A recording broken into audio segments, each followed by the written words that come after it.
Alrighty, there we go. We're going to get Zoe's mouth a little more comfortable so that we can work on it today. Use a little bit of lidocaine. We're going to place it in the tooth, in the area near the tooth, with our computer, the Compudent.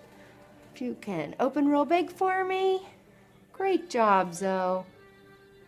Hold real still. We're just going to numb this area up a little bit. Good job.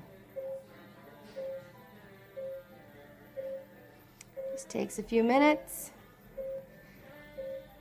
Goes in a little slower than the traditional way, but a lot more comfortable. You're doing great, Zoe.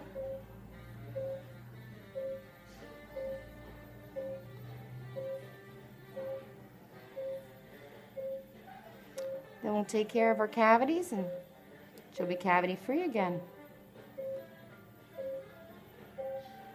Keep breathing for me. Good job.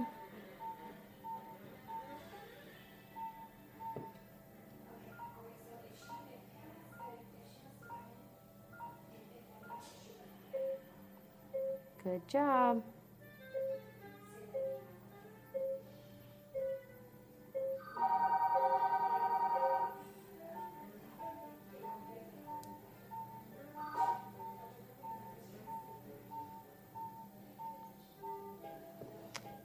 Thanks, Zoe. Gonna let you rinse out.